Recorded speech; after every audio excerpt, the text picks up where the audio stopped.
कहा सितुआ और घोंघा नहीं खाना चाहिए, कहा कि खाने की चीज है। तो कहा हंस एको दिन ने हमको कहा कि ऐसा मत करो, तुमको मना नहीं किया करके निकल के तुम हो तब या नहीं चल, तुम समझा तो इसको समझाने का प्रयास क्यों नहीं किया। एक डर हमको ये था कि हमारे रहते ही खैनी खा लिया तो हंसे वाली दशा हमारी न हो जाए कहीं। और दूसरी बात की रोज आदमी को ढोता है, ढोना इसका काम है ना। आज कोई व्यक्ति विशेष को हम ढो करके जा रहे हैं, रोज बबूल को ढो रहे हैं या चंदन को ढो रहे हैं, उसका कुछ सुबास तो लगना चाहिए। अब बेचारा एक हाथ से स्टीयरिंग पकड़े हुआ है, एक हाथ से गुच्छी को ऐसे किए हो, अब वो देने ही वाला था। तब तक बीच में हमने कहा दिया ड्राइवर ये कब से खाते हो, क्यों, तो बहुत बड़ा प्रश्न है। शायद आप लोग पढ़े नहीं पढ़े हैं। क्यों नाम की एक पुस्तक है, लगभग 1100 पृष्ठ की। वो पुस्तक का नाम है क्यों।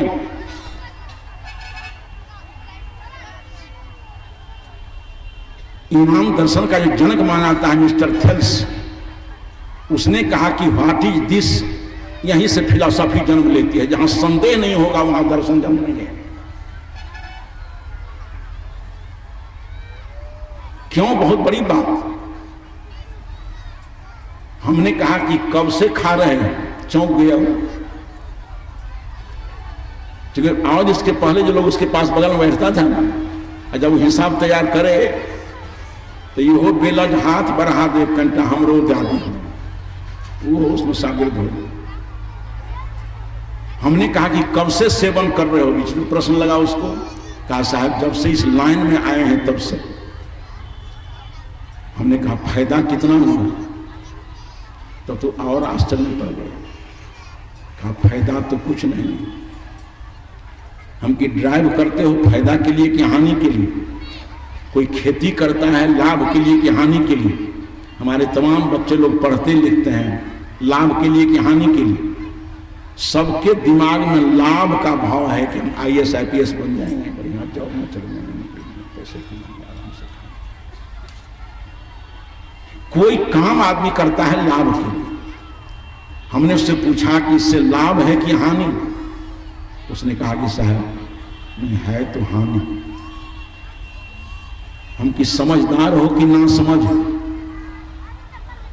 कोई काम आदमी लाभ के लिए करता है कि हानि के लिए। कहा कि लाभ के लिए। हम कि तंबाकू खाने में जब हानि है तो इसका सेवन क्यों करते हो। क्या गुरु जी पहले तो जानते थे कि फिजूल खर्ची है, हम थोड़ा पढ़े लिखे भी, पैसे खर्च होते हैं। इन आजकल टीवी में भी देखते हैं, अखबार में, समाचार पत्र में भी एक खास सुरक्षित स्थान होता है जहां नशा विरोधी विचार लिखे जाते हैं। और उसमें लोग कहते हैं कि खैनी सेवन करने से शरीर के रक्त कण विषाक्त हो जाते हैं, धूम्रपान करने से शरीर के रक्त कण विषाक्त हो जाते हैं, जिससे बहुत सारे अनपेक्षित भयानक रोगों का शिकार हो जाता है शराब धूम्रपान करने वाला। तो हम की आर्थिक हानि भी है और स्वास्थ्य की भी हानि है। ऐसा क्यों खाते हैं।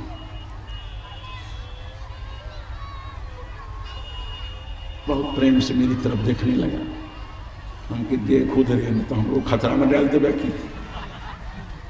हम कि हम बोलते हैं तुम्हारे कान सुनते हैं, सुनते रहो। अब गाड़ी चला रहा है, रास्ता सड़क छोड़ करके हम ही को देखें, हम कि देख होने इधर देखने में खतरा है। हम कि हानि वाला काम क्यों करते। सच्ची बात करते। चेतना जग गई, अपने आप में हो गया। मेरी बातों को सुन करके ड्राइवर अपने आप में मौजूद हो गया। अपनी कमजोरी खलने लगी उसको। हाथ में जो बना बनाया माल था तंबाकू भीतर जाने के लिए तैयार, धराशायी कर दिया, तंबाकू के नीचे गिरा दिया। हमसे कहता है कि बाबा अब हमारी जरूरत पड़ने लगी हुई है, अब हमारी जरूरत महसूस होने लगी हुई कि संत के संपर्क से क्या लाभ होता है। एक शब्द उसको कुछ अनुभव में आया, बड़ा विनम्र हो गया हमारे प्रति और कहता है बाबा आप फिर कब मिलिएगा। हम कि बेटा हमारा कौन ठेका, कभी वीर घाट कभी वीर घाट।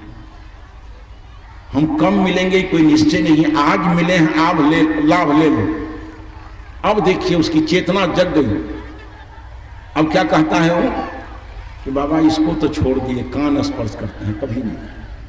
इन हमारे जीवन में और कुछ कोरांटी है, हद हो गई। जब उस लड़के की चेतना सजग हो गई, जब अपने जीवन में मौजूद हो गया वो, तो उसके जीवन के सारे दोष उसको खटकने लगे। एक बार लौट तो जाइए अपने जीवन की तरफ। उस दिन बहुत सौभाग्य की बात होगी जिस दिन हमारे भाई बहन, हमारे युवा पीढ़ी के लोग अपनी तरफ लौट जाए। एक बार मैंने एक शब्द बहुत बढ़िया लगा हमको सुनने में। आसाराम बापू ने कहा, लाखों लोग पंडाल के अंदर बैठे हुए, पंडाल में बैठे लाखों भाई बहनों को उन्होंने कहा कि आज का दिन बहुत सौभाग्यपूर्ण है मेरे भाई बहनों, इसलिए कि आज अपनी तरफ लौटने की यात्रा कर रहे हैं। आज का जो प्रसंग है, सभी लोग जरा सा अपनी तरफ लौट जाओ। जिंदगी भर समाज की तरफ चलते रहो, दुनिया की तरफ चलते रहो, दुनिया को देखते रहे हो, आज अपनी तरफ लौटो और अपने आप को देखो। ये बड़े सौभाग्य का दिन होगा हम लोगों के लिए। हम जरा लौटे अपनी तरफ। बड़ा अच्छा गाया ब्रह्मचारी मिथिलेश ने कि सबके गुण हैं, आत्मशोधन के लिए, अपने आप को सजाने संवारने के लिए, अपने जीवन को निर्विकार करने के लिए वो जीवन सूत्र है कि सबके गुण, अपनी हमेशा गलतियां देखा करो। बाहर जब भी देखो तो अपनी चराचर की अच्छाइयों को देखो, जब अपने अंदर लौटो तो अपनी बुराइयों को देखो। इस साधना का पहला सोपान है। उस लड़के ने कहा गुरुजी तंबाकू ताश से छूट गई, और भी कुछ कोरांटी हमारे पास है, देख लीजिए। चेतना उसकी जग गई। कहा कि और भी कुछ कोरांटी है। कोरांटी समझते ही नहीं आप? अरे पैर में जो कोरांटी हो जाती है, चलने में दिक्कत होती है। अब वो समझ रहा है कि शराब कोरांटी है, सिगरेट कोरांटी है, गुटखा गुराखुई सब कोरांटी है। अपने में लौट गया। जिस दिन आदमी अपने अंदर लौटता है, उसको अपने जीवन की गंदगी, अपने जीवन की बुराई, जीवन की त्रुटियां, जीवन के सारे दोष दिखाई पड़ने लगते हैं। रावण को लोगों ने बहुत समझाया, प्रियतमा पत्नी मंदोदरी ने समझाया, राम का प्रिय वरदूत नीतिविद हनुमान जी ने समझाया, अंगद ने समझाया, छोटा भाई विभीषण लात खा करके चला गया।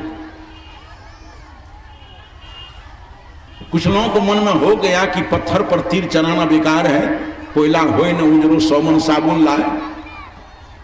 सब लोग जब फील्ड छोड़ दिया, रावण अकेला हो गया,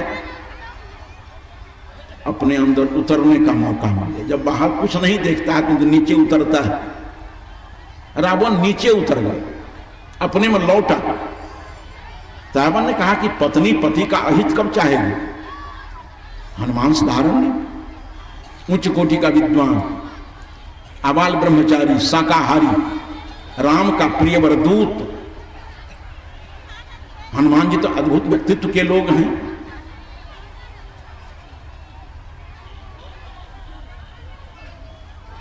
हनुमान जी किसी का अनिष्ट नहीं कर सकते।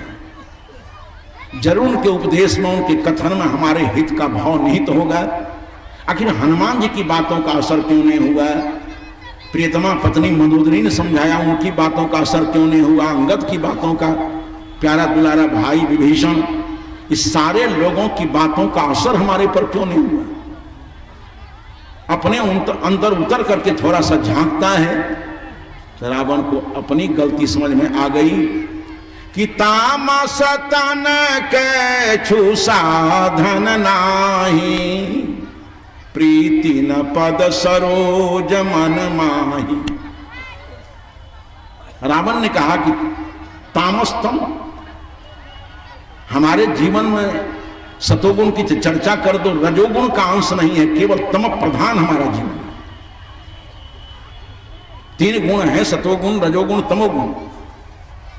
तमोगुण की अधिकता जिसके जीवन में होती है उसको कर्तव्य का ज्ञान समूल नष्ट हो जाता है। रावण को अपनी कमजोरी दिखाई पड़ गई कि तामस्तम, हमारा जीवन तम प्रधान है, रजोगुण का लवलेश नहीं, सतोगुण की तो चर्चा ही मत करो। तो हमारा बाह्याभ्यंतर जीवन तमोगुण प्रधान है और कोई साधन भी हमारे पास नहीं, न सत्कर्म है, न ध्यान है, न स्वाध्याय है, और प्रीति न पद सरोज मन माही। प्रातिभ ज्ञान संपन्न संत महापुरुषों के चरणों में हमारा स्नेह भी नहीं है। जिस दिन आदमी अपने जीवन में उतरता है, सावधान हो जाता है, वो लड़का अपने जीवन में उतरा, एक शब्द की ठेस लगने से लड़का लौट गया। ये बात गौर करते हैं ना, कभी कभी देखे हो, एक हरिहर का पिल्लू होता है ना, पत्ती उत्ती पर चलता रहता है, चलने का क्रम देखें, ऐसे चलता, लेकिन दोनों तरफ चलने की शक्ति उसमें, खाली पिल्लू ऐसे से नहीं चलता, वो पत्ती पर ऐसे से चल रहा है और उसके अग्र भाग में ऐसे कर दिए तो ऐसे चलेगा। जो बहिरंग वृत्ति रावण की थी, ऐसे से चल रहा था। उस लड़के ड्राइवर की जो बहिरंग वृत्ति थी, शराब की तरफ, गुटखा की तरफ, अनैतिक कर्म की तरफ, दुर्व्यसन की तरफ बढ़ता जा रहा था। शब्द की एक ठेस लगी, लौट गया। जैसे वो ड्राइवर नीचे अपने अंदर लौटा, अपने आप में उपस्थित हुआ, तंबाकू फेंक दिया और हमसे कहता है गुरु जी कब मिलिएगा? हम गुरु जरा कोई ठिकाना नहीं, हम कब मिल जाएंगे? आज मिले हैं, जो पूछना चाहो पूछो, जो समझना है समझना, जानना चाहो जान लो। कहा गुरु जी हमारे जीवन में और कुछ कोरांटी,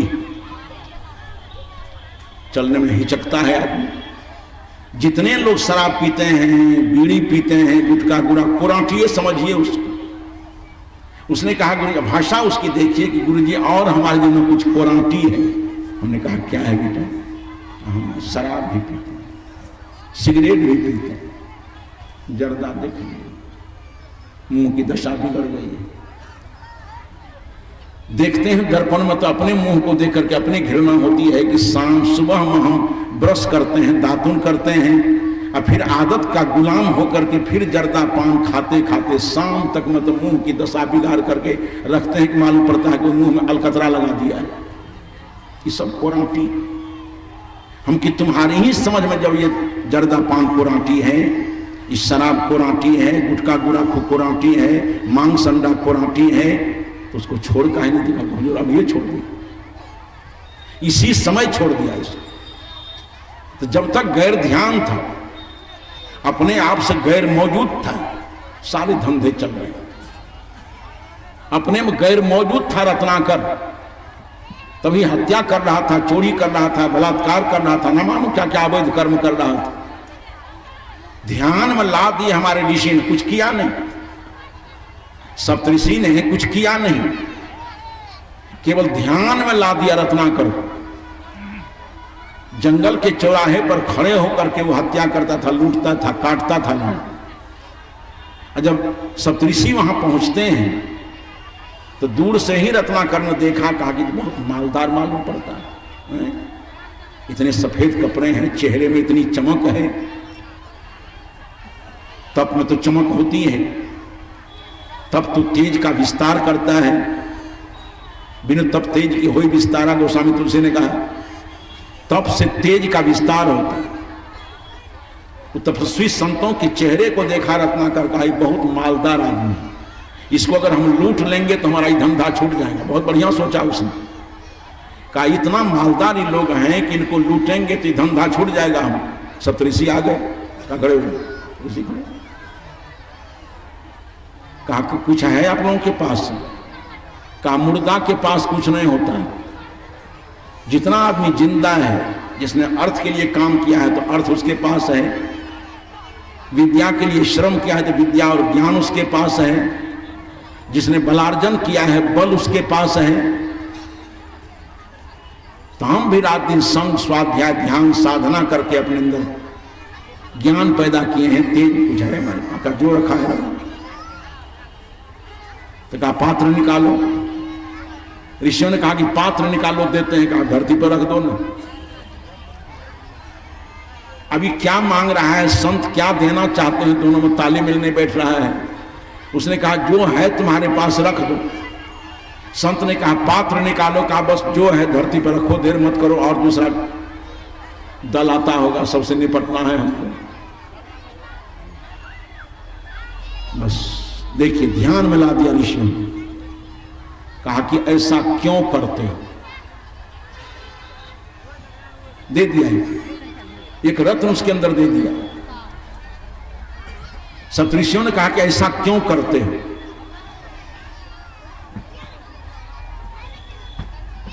चौंक गया।